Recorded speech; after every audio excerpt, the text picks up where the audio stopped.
Ini yang kita tidak tahu, tapi yang kita lihat bahwa orangnya kurang konsisten.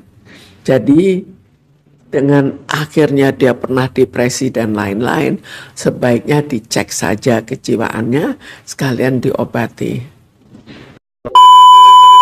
Selamat malam. Ibu, kemarin hasil dari mediasi untuk membalikan donasi Agus, tapi disayangkan Agus sendiri tidak datang bersama kuasa hukum. Ngeri sekali ya, itu balik semua. Ketidakhadiran secara batin atau secara mental, apa karena dia malu atau karena dia gimana, Bu? Sekarang kalau kita lihat dari segi Agus, itu kan juga tidak konsisten. Jadi mulai dari awal kenapa dia sampai disiram itu juga ada suatu kejanggalan atau bagi orang lain dirasakan janggal sehingga akhirnya dia disiram dalam hal marah-marahnya. Kemudian kita lanjutkan dalam sehari-harinya pada saat pemakaiannya itu juga ya tidak konsisten, kadang-kadang dia ya tiba-tiba mau untuk mata, kadang-kadang untuk keperluan lain. Lalu ada pengacara itu otomatis ikut mempengaruhi lagi. Kita tidak tahu pengaruhnya apa, tapi keseluruhan membawa suatu hasil bahwa akhirnya dia tidak jadi pergi untuk diperkarakan. Tidak datangnya mediasi, padahal kan dia juga akhir itu kan pengen dikasih uangnya dia sendiri. Oke, assalamualaikum warahmatullahi wabarakatuh, guys YouTube balik semua. Jumpa lagi bersama saya Adam Jeep, hanya di Adam Jeep Channel. Kita jumpa lagi di podcast Adam Jeep Speak Up. Siapapun boleh berbicara, karena manusia punya hak prerogatif untuk berbicara. Nah, YouTube balik semua, tadi kita lihat ya di cuplikan yang tadi, karena ini sangat membuat kita kaget ya. Kenapa kita kaget? Karena ini benar-benar dianalisa oleh orang yang di bidangnya. Yaitu tadi ada Dr. Mintarsi. Beliau yang menguasai di bidang psikiatri ya. Nah, ahli kejiwaan. Katanya Agus ini berpotensi ada gangguan mental atau gangguan kejiwaannya. Apakah itu dari depresi? Karena Agus dari awal udah curiga nggak konsisten. Menurut Dr. Mintarsi ini, Agus sampai disiram oleh orang hingga orang itu kejem loh, pakai air keras. Ada kejanggalan. Ada kejanggalan apa nih? Sampai orang itu tega menyiram air keras. Kalau tadi kan ilmu kedokteran di bidang psikiatri ya. Nah, ini berbicara dari logika. Sampai orang kejem, berarti orang itu saking tidak kuat menahan kata-kata yang dilontarkan Agus. Berarti orang itu sampai berani menyiram air keras kepada Agus, karena mungkin orang itu atau Aji yang sekarang jadi tersangka itu saking sudah tidak kuat menahan amarah dampak dari kata-kata yang begitu kita nggak tahu ya. Mungkin bikin sakit, bikin tajam ke dalam jantung, ke dalam jiwanya, kita nggak tahu. Yang jelas itu kata-kata pasti lebih dari kata pedas, lebih daripada kata-kata yang sangat menyayat sampai orang bereaksi kejam seperti itu. Nah, YouTube balik semua. Menurut Dr. Mintarsi, karena dia emang seorang dokter psikiater lah ya, ahli kejiwaan, bahwa Agus harus coba dicek kejiwaannya. Kalau emang betul-betul bermasalah harus diobati. Wow. Kita lihat lagi yuk liputannya. Tapi dia kemarin juga diperiksa atas laporan termopi, tapi dia merasa sakit gigi. Itu emang ekspresi dia bilang sakit gigi, karena memang karena dominan bahwa dia memang lebih banyak pikiran atau gimana? Sekarang kalau bahwa sakit gigi yang jadi alasan ada dua kemungkinan. Apakah ini keanehan yang ada pada Agus? Atau ini memang alasan dari Agus? Atau ini pengaruh dari pihak lain dari Agus? Tapi menyesal gak sih Bu tidak kedatangan dia untuk menanggap duit dia lah untuk diambil?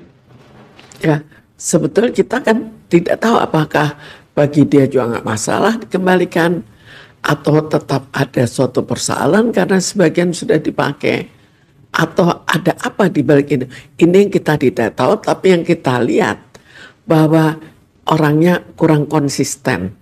Jadi dengan akhirnya dia pernah depresi dan lain-lain, sebaiknya dicek saja kejiwaannya sekalian diobati. Ya, jadi kalau dilihat dari kesembuhannya itu juga sepertinya kan agak ragu-ragu, bukan ragu-ragu penuh, memang dia mau sembuh. Tapi terkadang tidak terlalu mempersoalkan, ya saya pakai untuk kekayaan juga nggak apa-apa. Padahal ke orang lain akan berpikir ini kan mata itu perlu sekali untuk dia bisa bekerja kembali seperti biasanya. Tapi sekarang dia sudah punya pekerjaan. Tapi akhirnya mata itu dilalaikan. Itu kan juga suatu kejanggalan. Kenapa kok mata itu sesuatu yang sekunder, bukan itu yang diutamakan dulu. Sekarang kita juga tidak tahu apa yang membuat dia depresi. Ya jelas kalau orang sudah matanya kena, matanya sampai ya disiram air keras, itu jelas akan depresi. Sekarang kita lihat pada dirinya, awalnya kan tidak terlalu depresi, ya agak acuh, kemudian depresi. Jadi itu yang kita ragukan, kenapa kok up and down begitu perasaannya. Kalau kita lihat secara general, kita lihat dari keseluruhan, ada sesuatu yang akhirnya agak janggal. Karena itu dengan dia jadi depresi, biasa, ya. Baiknya coba dicek bagaimana kejiwaannya. Dan ya apakah hanya karena masalah matanya atau ada masalah lain. Tapi mungkin dari sisi perjalanan ricuknya atau rumetnya donasi ini apa sih?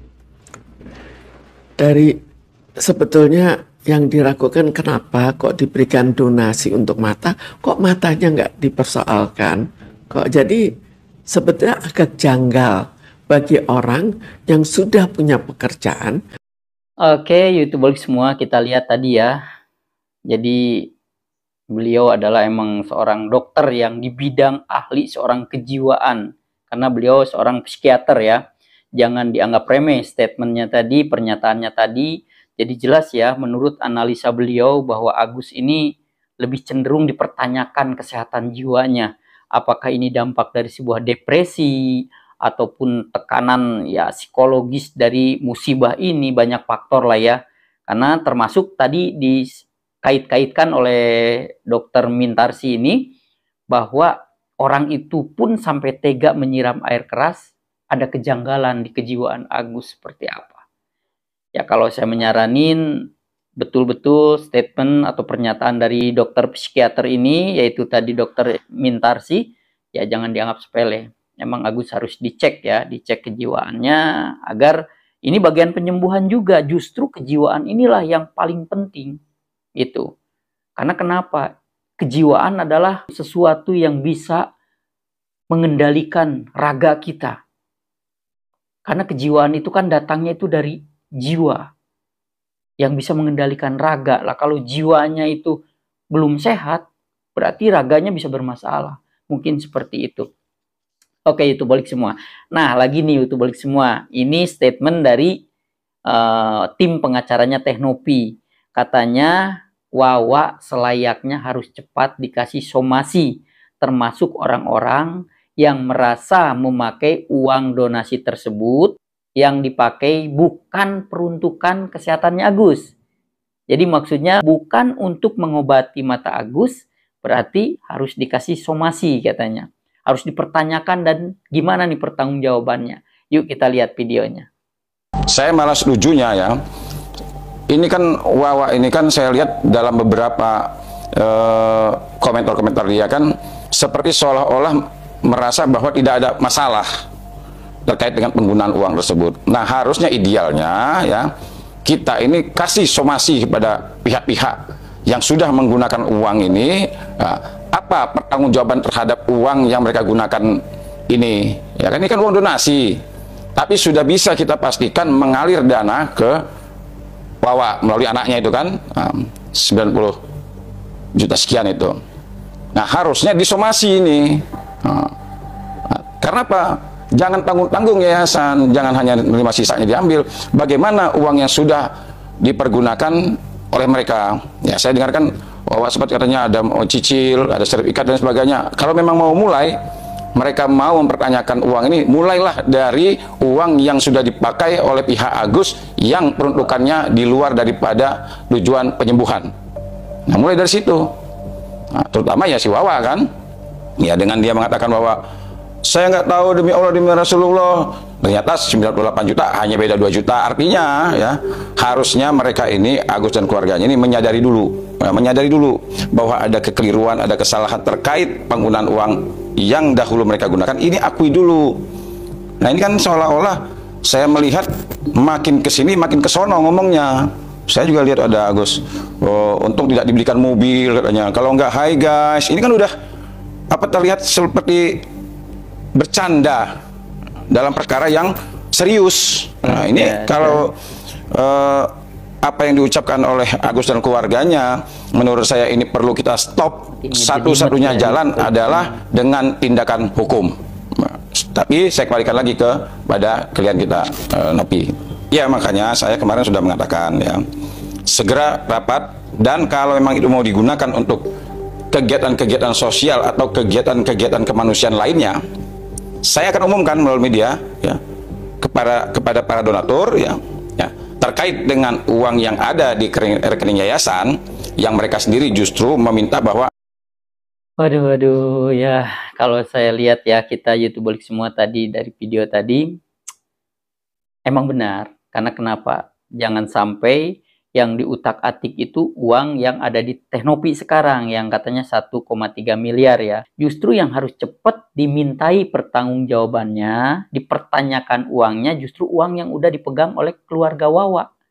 Seperti itu. Karena kalau yang di keluarga Teknopi udah jelas aman, udah jelas transparansi, udah jelas itu angka andehoy di rekening yayasan ya. Sepeser pun, seperak pun kata Teknopi emang tidak dipakai uang itu. Jadi uang itu aman. Malah yang benar adalah itu tadi, betul kata pengacaranya Teknopi, yang harus dipertanyakan, yang harus dimintai keterangan dan pertanggungjawabannya, uang yang konon katanya ya di bawah 100 juta lah ya, yang udah ada di keluarga Wawa. Emang harus ada somasi gitu. Oke, YouTuber semua, kita lanjut lagi. Nah, YouTuber semua, kita lihat nih reaksi Bang Farhat Abbas untuk masalah mediasi mencari perdamaian kemarin. Nah, Bang Farhat Abbas speak up nih. Ya kan, responnya seperti apa? Penasaran. Kita lihat lagi yuk. Nggak boleh dia nggak boleh datang bro.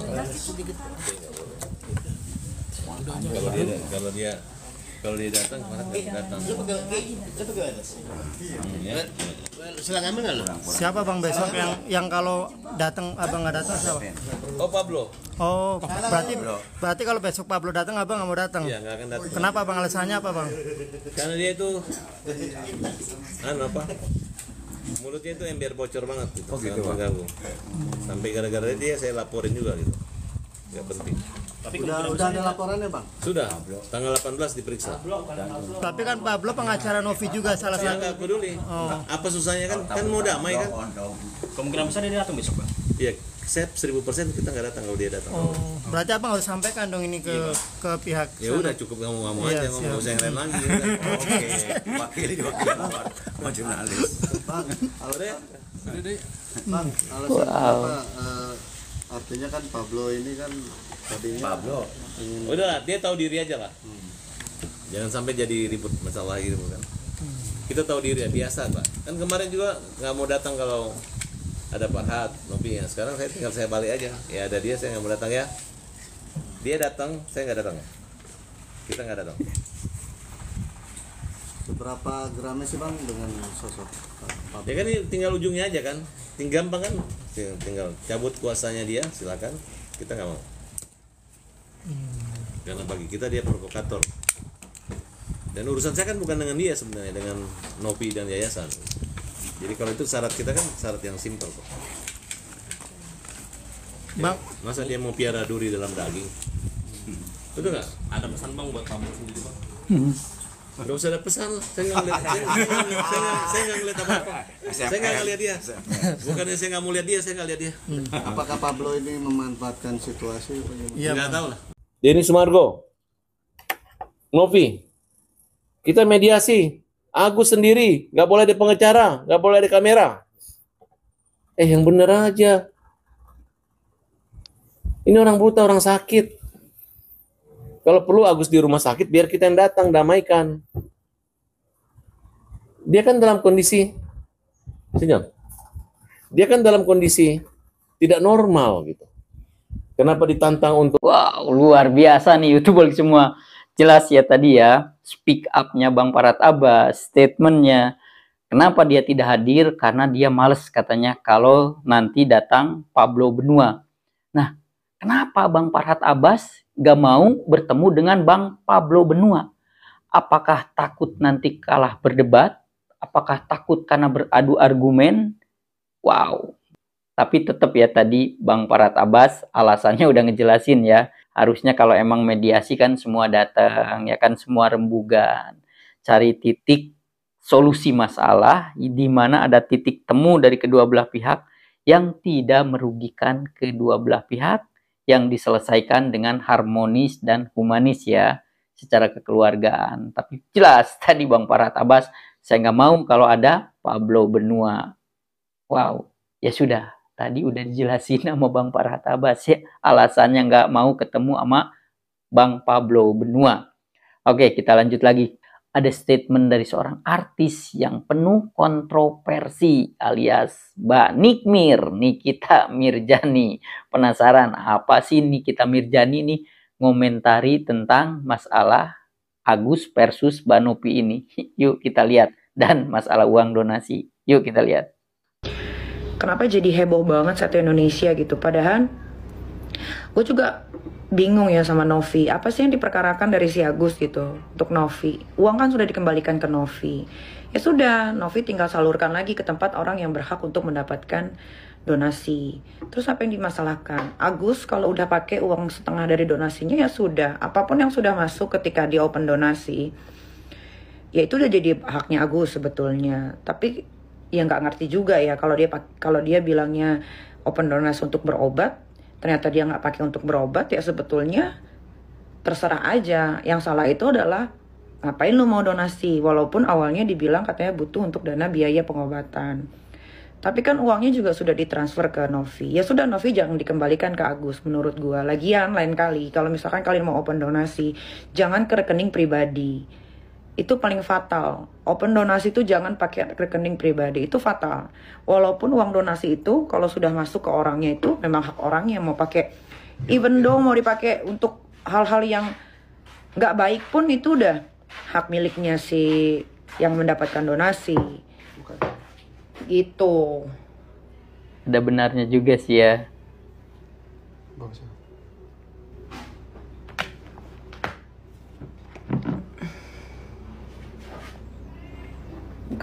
Karena uangnya kan udah ada di Novi. Saran gua Novi, uang yang sudah ada di rekening lo itu mending lo salurkan ke tempat-tempat bencana alam deh. Kayak sekarang kan di Nusa Tenggara mana, Cung? Timur ya. Nusa Tenggara Timur yang gunung erupsi ya. Itu tuh yang anak-anak banyak di tempat penampungan, mendingan kasih ke sana, langsung transfer semuanya 1,3.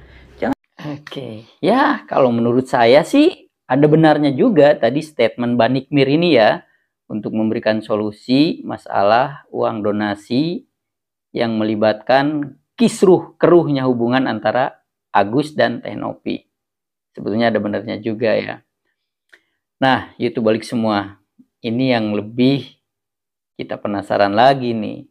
Menurut Bang Pablo Benua, wow, bahwa ada pihak lain yang ingin menguasai uang tersebut. Wah, pihak lain siapa ya? Tapi Bang Pablo Benua udah ngasih clue loh sama kita. Katanya sosok seorang perempuan. Clue-nya. Wah, siapa dia ya? Pasti penasaran semua. Itu kan baru menurut Bang Pablo Benua. Tapi yang jelas kita lihat aja videonya ya. Ada pihak-pihak lain yang ingin menguasai uang tersebut, ingin menguasai penuh uang tersebut, gitu. Uang yang dimaksud tersebut, uang donasi tersebut. Sehingga hal itu adalah hal-hal yang menurut gua tidak baik. Orang yang ingin menguasai itu, saya tidak mengatakan itu adalah kuasa hukumnya, akan tetapi gua kemarin pada saat live ada seseorang wanita, gua gak mau sebut namanya, gitu, berkerudung. Mungkin teman-teman netizen sudah bisa paham siapa orang tersebut. Dia tiba-tiba teriak di belakang, seolah-olah dia yang paling strength, dia yang paling ingin agar uang tersebut segera dikuasain oleh Agus. Dia yang menimbulkan kesan bahwa seolah-olah Agus harus menang atas uang donasi tersebut. Nah, mungkin teman-teman akan paham betul bahwa siapa itu. Oke, YouTuber semua, itu tadi semua video tentang statement dari Bang Pablo Benua ya.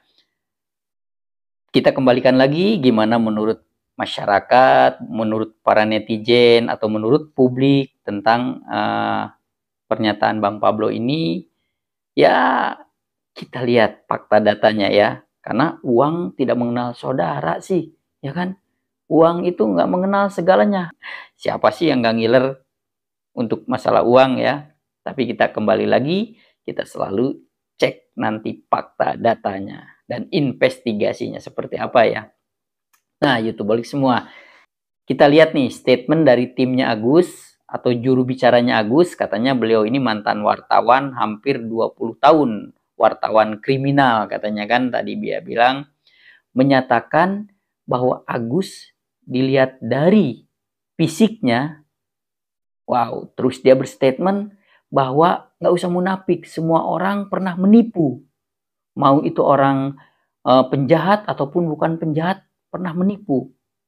Nah, terus si jubir itu bilang, kebetulan Agus di momen itu. Maksudnya apa ya? Penasaran. Yuk kita sikapi, kita nilai, kita cermati dengan kecerdasan statement-statement dari juru bicaranya Agus. Wah, jadi pusing kita lihat deh videonya ya. Jadi kalau mau cepat ini diselesaikan, kembalikan sisanya itu ke rekening Agus, nanti diurus lagi, biar dia sampai sembuh. Tapi kalau dia nggak bisa sembuh, permanen, biar untuk hidup dia, itu membahagiakan dia secara hati, nurani.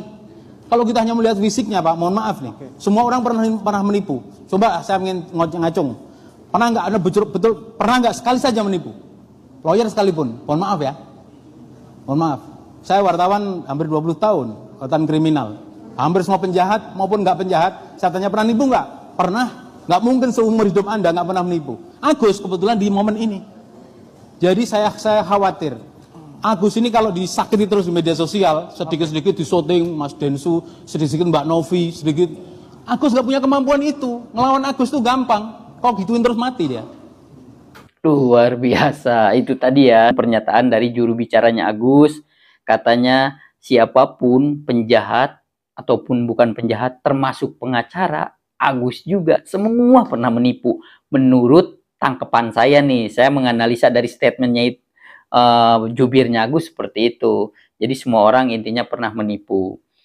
Ya kalau pernah menipu saya tidak berstatement ke arah sana. Tapi kalau semua manusia adalah pendosa, itu udah hukum alam. Kodrat manusia adalah pendosa. Tapi kalau lebih spesifik, kalau menipu kan spesifik ya.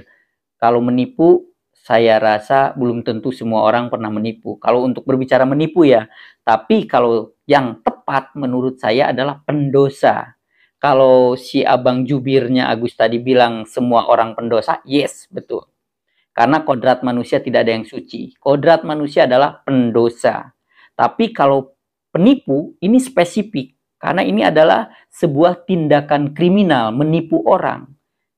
Belum tentu semua orang. Kalau menipu ya, gitu. Karena beda. Menipu dengan nyolong aja beda, ya kan? Menipu dengan merampok aja beda. Menipu dengan ngebegal aja beda. Ini kan spesifik nih kata menipu. Kalau saya sih kurang setuju, kalau versi saya ya. Tapi kalau orang bertanya, apakah manusia ini semua pendosa? Yes, manusia pendosa semuanya. Gitu kan, ada kalanya manusia tobat, ada yang nggak tobat, ada yang malah tobat sambal, dan sebagainya. Oke, itu tadi ya YouTubeolik semua. Tetap saya melihat dari keruhnya kasus Agus ini, saya merasa miris gitu. Saya merasa kasihan, karena kenapa? Ini orang yang korban penganiayaan, korban tindakan kriminal. Tiada lain yaitu Agus, harus digonjang-ganjing. Teh Novi juga adalah sebagai orang yang bergerak di bidang sosial, kemanusiaan juga jadi mulai langkah menolong orangnya itu terhambat. Karena yang harusnya datang ke sini, harusnya menolong ini, menolong itu, jadi terhambat dengan kasus ini. Saya tetap berharap, ayo buang ego masing-masing. Kalau saya pribadi saat ini mengharapkan semua masalah ini cepat beres, cepat clear. Ayo kita tempuhlah dengan jalur kekeluargaan, dengan humanis dan harmonis, ya kan? Jangan sampai saling sikut, saling sikat dengan kata-kata pedas dan saling ancam. Sebetulnya nggak usah ke sana terlalu jauh sebetulnya kan. Carilah titik temu yang tidak merugikan kedua belah pihak, yang benar-benar ini uang donasi ini dipakai untuk peruntukan awal. Agus harus cepat diobati, gitu kan? Seperti itu. Oke, YouTubeolik semua, mudah-mudahan semuanya bisa diselesaikan dengan cara kekeluargaan, selalu damai dan selalu kita berbuat baik dengan siapapun, dimanapun ya. Karena untuk cari musuh itu hitungan detik gampang. Tapi kalau untuk cari kawan, cari teman, cari sahabat, cari saudara, emang kita harus membangun trust. Harus saling meyakinkan satu sama lain. Oke? Saatnya Adam Jeep pamit mundur. YouTubeolik semua, ikutin terus program podcast bersama Adam Jeep. Speak up. Siapapun boleh berbicara. Ingat, semua masalah bisa diselesaikan, diawali dengan speak up. Oke, YouTubeolik semua, saatnya Adam Jeep pamit mundur. Sehat-sehat selalu, berkah semuanya, dan disukseskan apa yang menjadi ekspektasinya. Wassalamualaikum warahmatullahi wabarakatuh.